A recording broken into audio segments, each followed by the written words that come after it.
All right, I'm back. I have this little problem every time my camera stops recording at about a half hour, maybe because my memory card.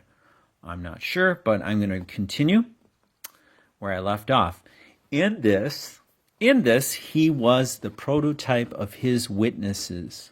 Their enemies imagined, doubtless, that being dead, they had now done with them. But at the very height of the triumphing of their foes, the witnesses suddenly arose. There's a real rhythm to this. Their enemies imagined doubtless. Okay. Their enemies imagined doubtless that being dead, they had now done with them. But at the very height of the triumphing of their foes, the witnesses suddenly arose. The resurrection must be of the same kind with the death. The death was symbolic. So also must be the resurrection. It was the truth that was suppressed. It was the truth that again burst forth. The witnesses did not arise in their persons, but in their cause. The confessors that had been put to death in former ages and whose martyred blood and ashes had been sown over the various countries of Europe still continued in their graves. Their spirits returned not from their glory to animate their former bodies, and contend over again on the stage on which they suffered of old, but a new generation of men, animated by the spirit of the ancient martyrs and testifying in behalf of the same cause, arose.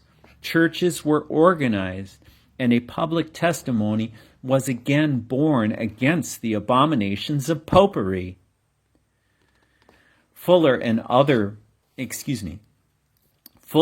bolder than ever, the spirit that quickened them is termed the spirit of life from God, the knowledge of the truth conveyed by the Holy Spirit. It is said the Spirit entered into them. The original term denotes not only entrance or taking possession, but the entrance so as dwell in them. The witnesses were not again to be slain. The truth was not again to be totally suppressed as before. They stood upon their feet, terms which indicate the courage with which they were filled.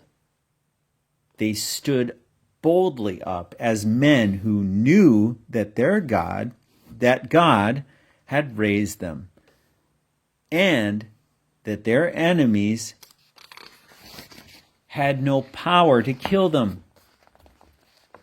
But in what event in the history of the church are we to seek the fulfillment of this symbolic resurrection? If we were right in applying the death of the witnesses to the suppression of all public testimony in behalf of truth immediately before the Reformation, then their resurrection must refer to that remarkable revival of truth. Indeed, in the past history of the church, there is not another event to which we can apply it. The exposition which Mr. Eliot has given of this prediction is so precise, striking, and satisfactory that it is enough on this subject to quote it. Quote, "But does the chronology suit?" asks Mr. Eliot. It was predicted that for 3.5 days the witnesses were to be looked on as dead. In other words, that there was to be the interval of 3.5 years between the first recognition of their extinction by the assembled deputies from the states of Christendom and their resurrection. Was this the interval between that memorable day of the 9th session of the Lateran Council, on which the orator pronounced his paean of triumph over the extinction of heretics and schismatics, and the first and yet more memorable act of protestation by Luther? Let us calculate.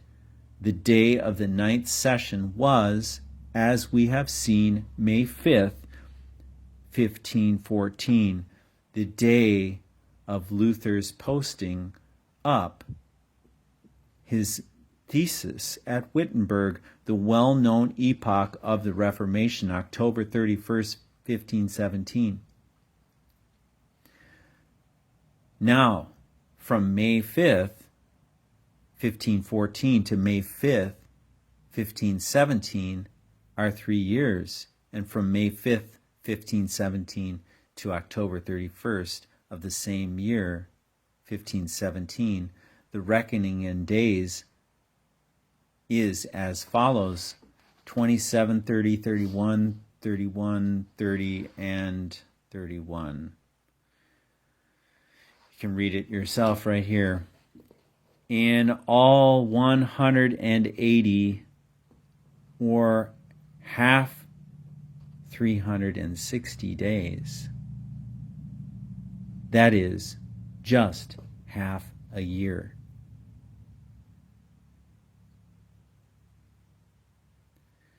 So that the whole interval is precisely to a day. 3.5 years precisely to a day. The period predicted in the apocalyptic prophecy.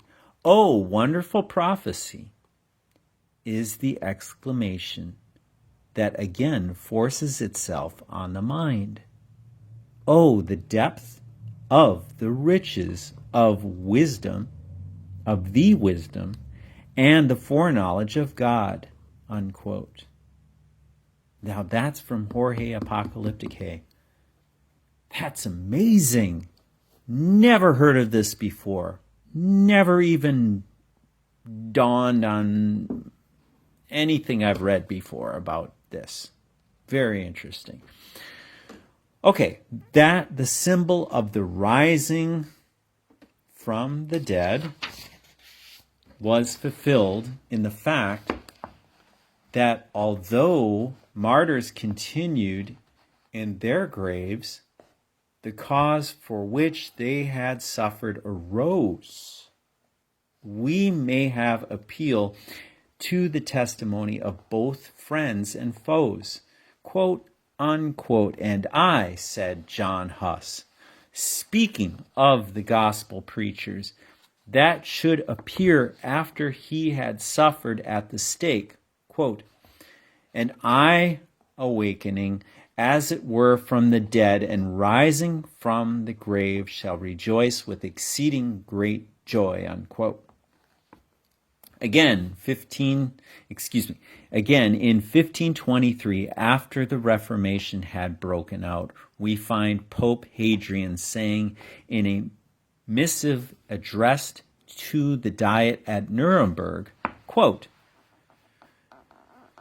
the heretics Huss and Jerome are now alive again in the person of Martin Luther, unquote. The consternation and dismay which fell upon all the adherents of the papacy when Luther arose and the Reformation under him began to gain ground, it is a fact too well known to every reader of the history of the period to need any particular illustration here. And they heard a great voice from heaven, saying unto them, come up hither. And they ascended up to heaven in a cloud, and their enemies beheld them, unquote. Christ, after his resurrection, ascended to heaven in a cloud. So was his church received up at the Reformation. Whatever tended to give protection and influence to the Church of the Reformation may be justly regarded as the fulfillment of this symbol. The civil laws passed in her favor, by which, in several of the countries of Europe, she was placed in the enjoyment of full religious toleration and could worship without incurring, as aforetime, either civil or ecclesiastical penalties, but the exposition most in harmony with this ascension symbol is that given by Dr. Candlish, by Dr. Candlish in his, quote, 4 letters to Eliot, unquote, and which as follows, quote, thus generally it may be said concerning the apocalyptic distinction between the heaven and the earth that the one represents the region of influence, the other the region of events, the one the seat of power, the other the seat of action. The first, the ideal locality, or, as it were, retiring room, in which the unseen agencies that tell upon the world's history meet and mingle and adjust themselves. The last, the actual locality, or the open stage on which the palpable occurrences of that history are enacted. Thus, on the earth, the Reformation is begun. For a time, the agents in the mighty work, Luther and his compeers, are like passive instruments acted upon rather than acting.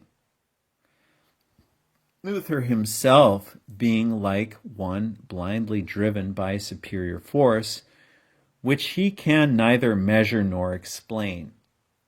He puts forth a vast power, but it is as one impelled or possessed. He cannot regulate his own movements. He recoils and is reluctant. He knows not whither his steps are leading him, and he staggers as he finds himself in front of the papal bull. But by and by, the principles thus rudely wrought out in the region of events pass again with their great author and inspirer into the region of influence. The Reformation becomes something more than an uncontrollable effect. It becomes a commanding cause. The motives and impulses which, as if spontaneously and simultaneously stirred everywhere, the irrepressible revolt against Rome's intolerable tyranny are gathered up, systematized, and elevated into the high position of a ruling power, not only in morals and religion, but in the whole economy also of the social system of the world. In a word, the scheme of Protestant doctrine, based upon the sole supremacy of the Scriptures as the rule of faith and of the Spirit as the interpreter of the Scriptures, was settled and promulgated as a testimony for Christ, open, authoritative, and influential, and the harmony of the Reformed confessions became, as to its spirit and substance, the true ascension of the witnesses.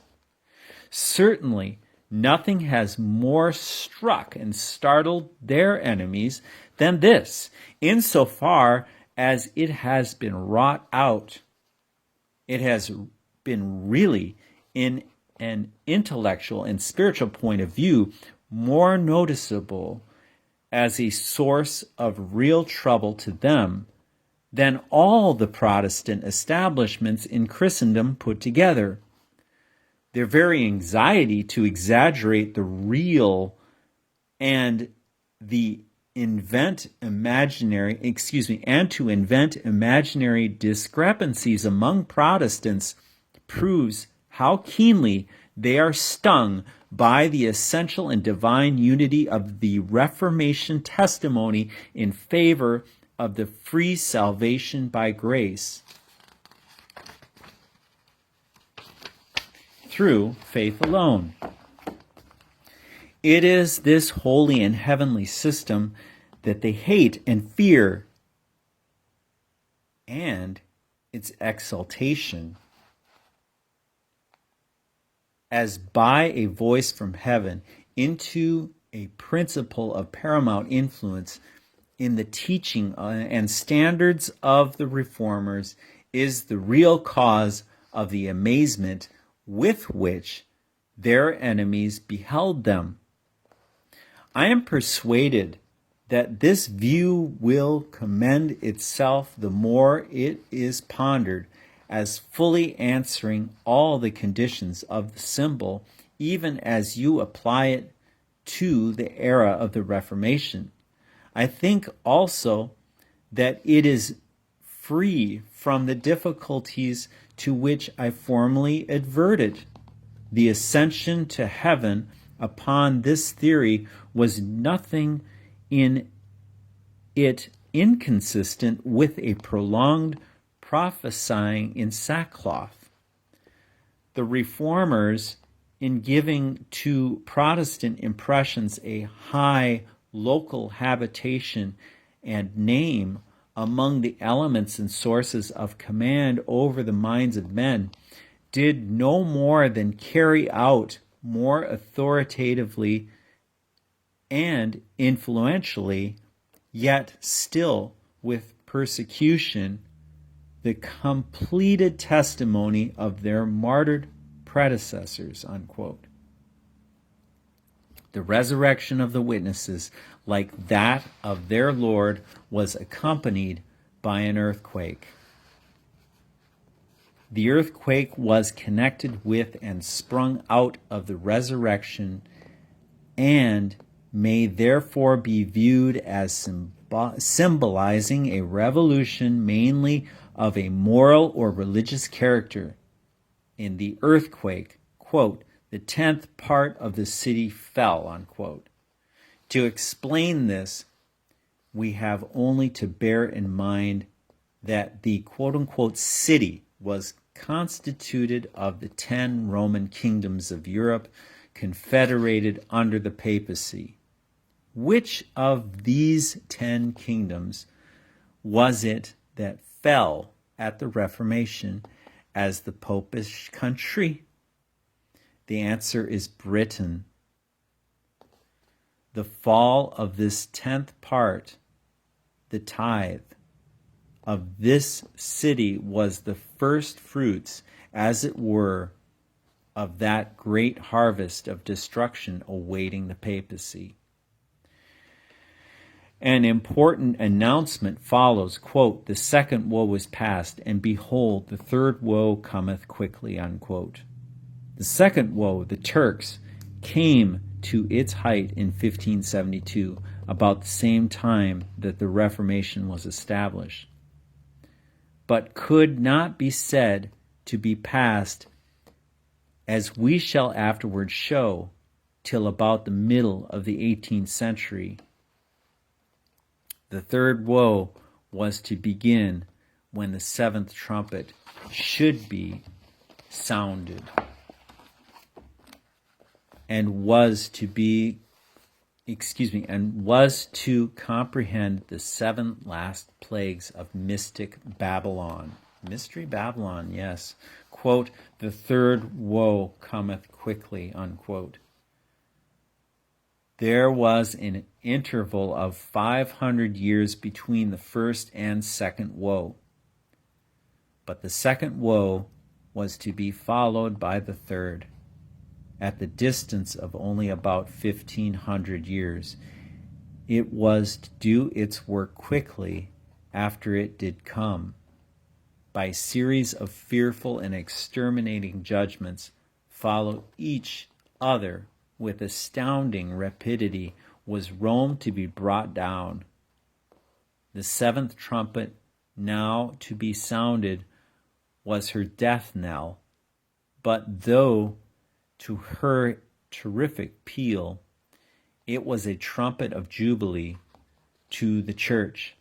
It announced the destruction of her great enemy and the deliverance of the nations who were henceforth to become the kingdoms of her Lord and of her Christ.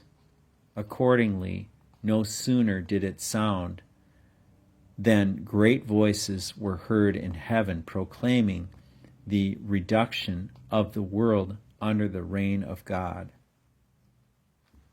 Okay, and that ends the section on the resurrection of the witnesses. Now, keep in mind, this book was written 172 years ago, and back then, things were looking much more different than today, of course.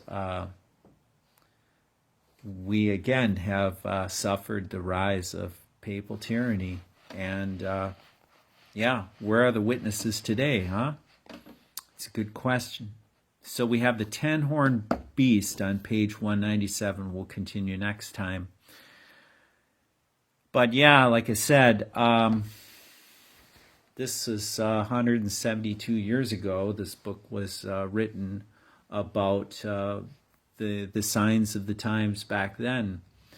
And generally, they were looking quite well at the end of this chapter with the resurrection of the witnesses. But we will continue in our study of this interesting book, the 7th Vial, next time. And hope that you enjoyed the reading and you gained something out of it. I hope that I can continue in this reading and discussion and bring it to you, and do the best I can with reading the book and finishing it up on my own without any help other than just the grace of God. And we'll catch up with you next time. God bless. Bye-bye.